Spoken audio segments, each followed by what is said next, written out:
الحمد لله ثم الحمد لله، نحمده ونستعينه ونستهديه ونشكره، ونعوذ بالله من شرور أنفسنا ومن سيئات أعمالنا. من يهد الله فلا مضل له، ومن يضلل فلا هادي له. وأشهد أن لا إله إلا الله وحده لا شريك له، ولا شبيه ولا مثيل له.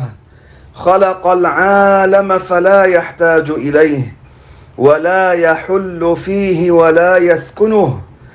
مهما تصورت ببالك فالله لا يشبه ذلك، مهما تصورت ببالك فالله وصفاته صفاته لا تشبه ذلك.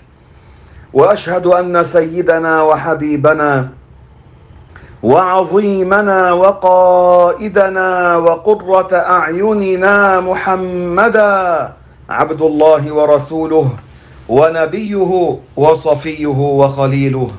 الصلاة والسلام عليك سيدي يا رسول الله يا محمد، أنت طب القلوب ودواؤها، وعافية الأبدان وشفاؤها، ونور الأبصار وضياؤها. الصلاة والسلام عليك وعلى كل رسول أرسله الله.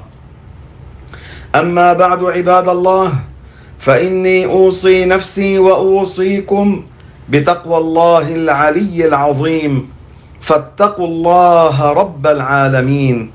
يقول الله تعالى في القرآن الكريم في سورة التوبة: وقل اعملوا فسيرى الله عملكم ورسوله والمؤمنون، وستردون إلى عالم الغيب والشهادة فينبئكم بما كنتم تعملون. إخوة الإيمان، عنواننا في هذه الخطبة بإذن الله تعالى عن الإنترنت: ما له وما عليه.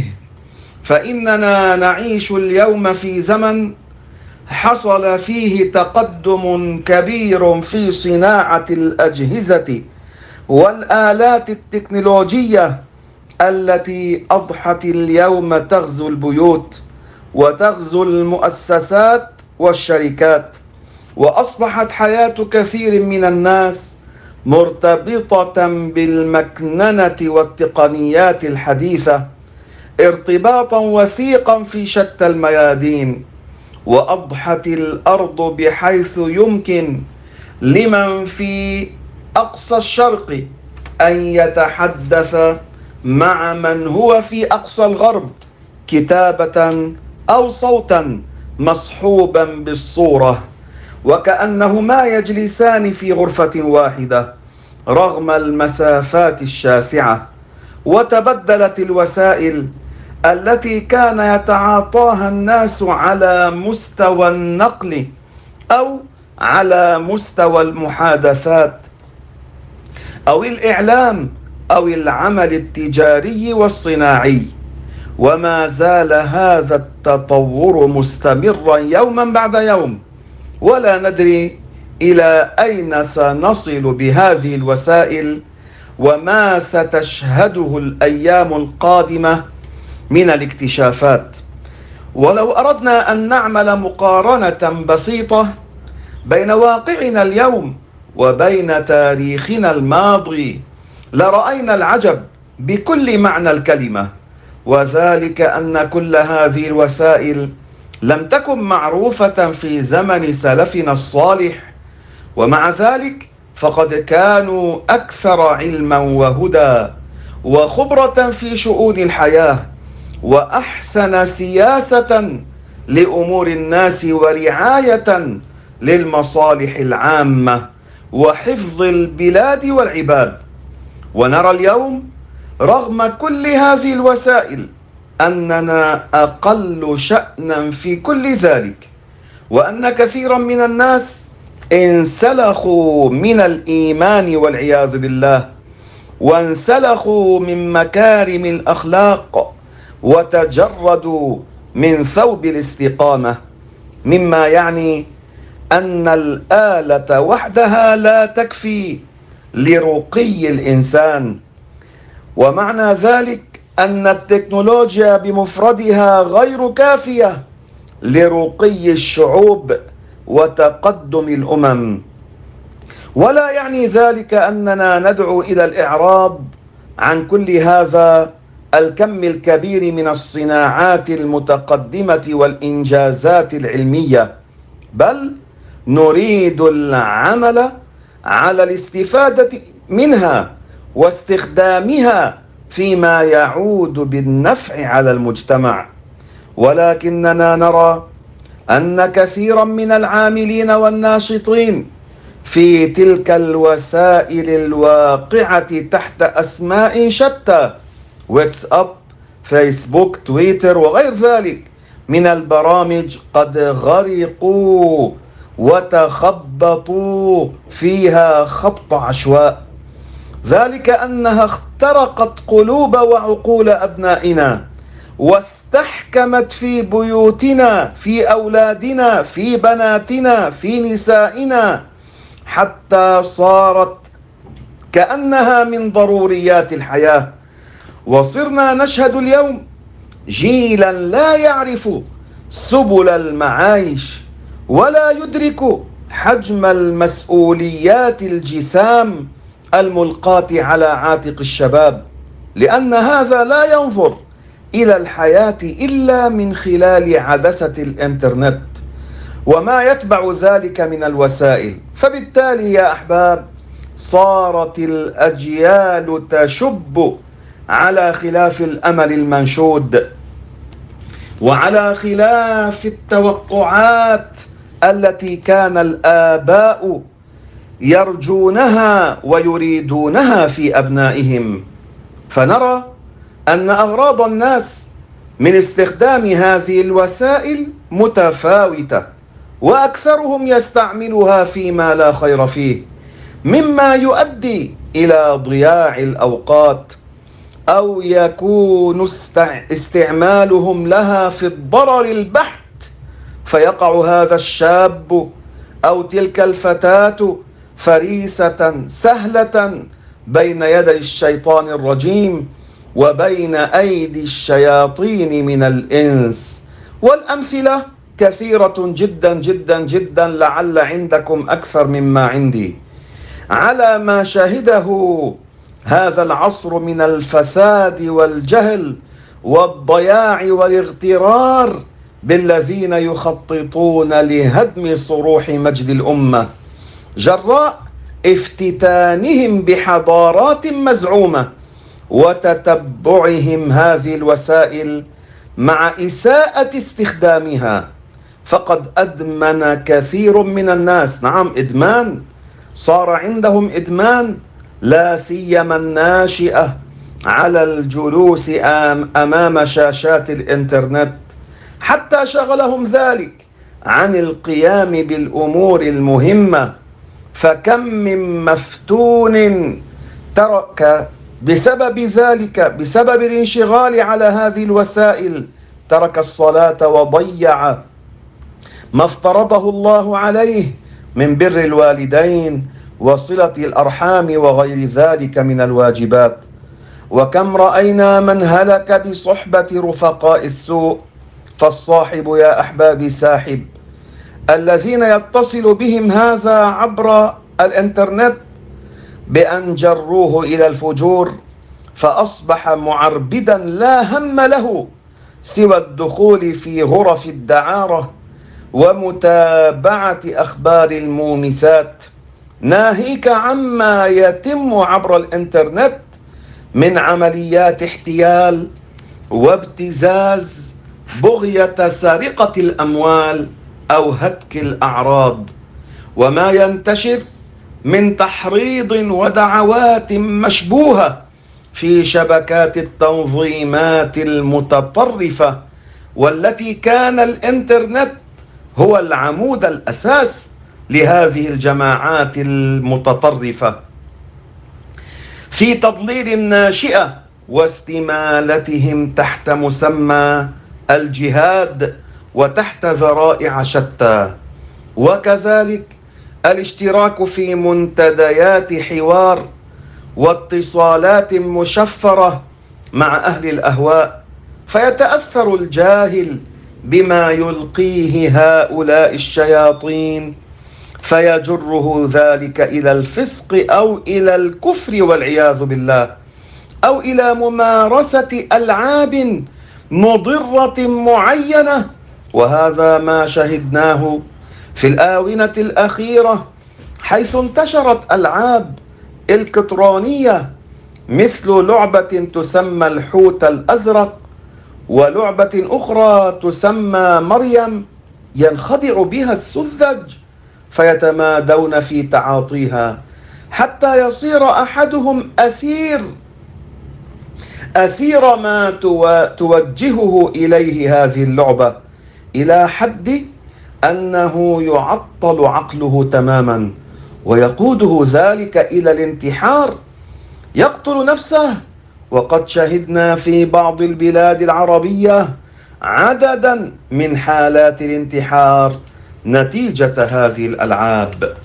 إخوة الإيمان، لا يخفى فوق ما تقدم إهمال مدمني الإنترنت لحياتهم الاجتماعية وواجباتهم تجاه أولادهم، تجاه زوجاتهم، تجاه والديهم، أو ما يؤدي إليه هذا الإدمان، إدمان النظر في الإنترنت من ظهور الاضطرابات النفسية كالإصابة بالقلق جراء السهر المفرط وعدم أخذ القسط الكافي من الراحة لينشط البدن. هذا أحبتي، وصرنا نرى زيادة على ذلك خطرا من أبلغ المخاطر، وهو أن كثيرا من الناس قد تركوا مجالس العلم، تركوا السعي لطلب ما يحتاجونه من أمور الدين، وصاروا إذا احتاجوا إلى معرفة حكم فقهي مثلا أو فهم مسألة هرعوا إلى جوجل وراحوا يفتشون في برامج الإنترنت عن أمور دينهم والعياذ بالله، وكأن هذه الآلات شاهد عدل يرجع إليه في تقرير الفتاوى الشرعية والعياذ بالله، مع العلم أن كثيرا من الذين تتصدر تسجيلاتهم ومحفوظاتهم هذه البرامج ليسوا ممن يعتد بهم أصلا، بل كثير منهم من المجسمة والحلولية والقدرية والمشبهة والذين هم ملاحد زناديق والعياذ بالله تعالى. بل ولم يسبق لهؤلاء أن درسوا العلم واستأهلوا التدريس، فمنهم من يكذب القرآن والحديث فينكر عذاب القبر، وثان يزعم أن نبي الله موسى عليه السلام كان جاهلا بربه، وأنه سأل الله فقال يا رب هل تنام، كما تداول ذلك والعياذ بالله بعض الجهلة. وآخر يزعم أن الله لم يخلق الشر فيكذب بذلك كلمة لا إله إلا الله، ويجعل لله شريكا في الخلق. وخبيث يدافع عن إبليس ويزعم أنه لم يكفر بالله، جعل نفسه محاميا عن إبليس، وكذب قوله تعالى في سورة البقرة وإذ قلنا للملائكة اسجدوا لآدم فسجدوا إلا إبليس أبى واستكبر وكان من الكافرين. وكل هذا ثابت في تسجيلات محفوظة بأصوات قائليها، وهو ضلال مبين وخروج من ملة المؤمنين. وهذا كله جزء يسير من مخاطر جمة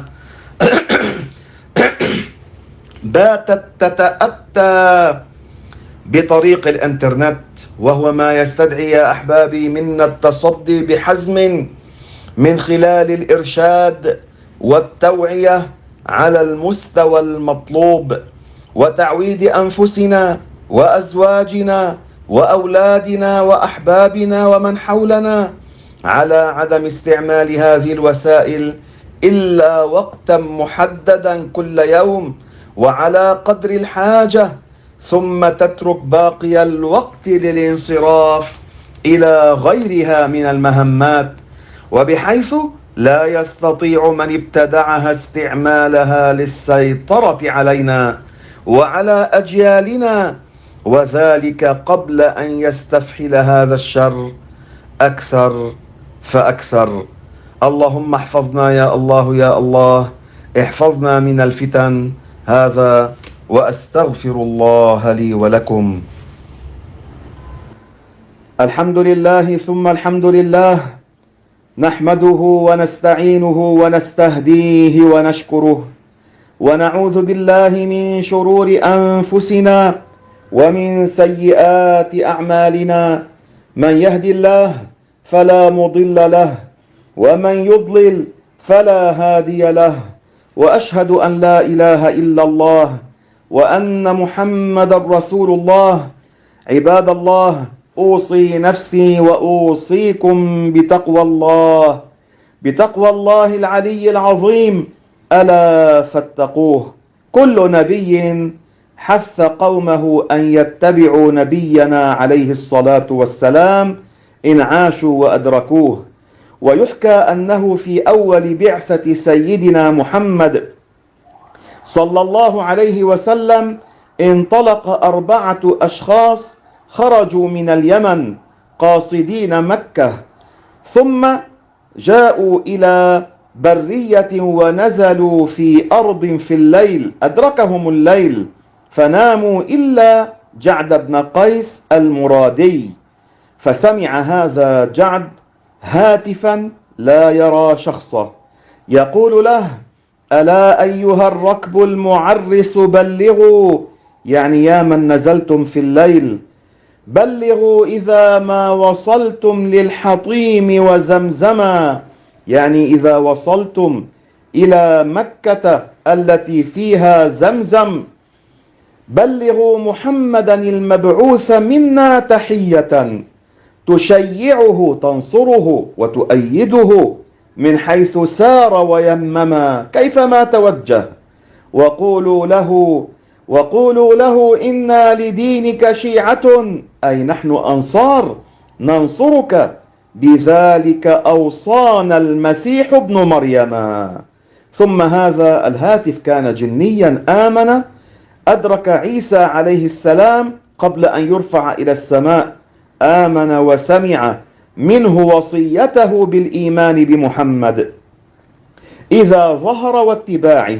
هذا الرجل جعد دخل إلى المدينة،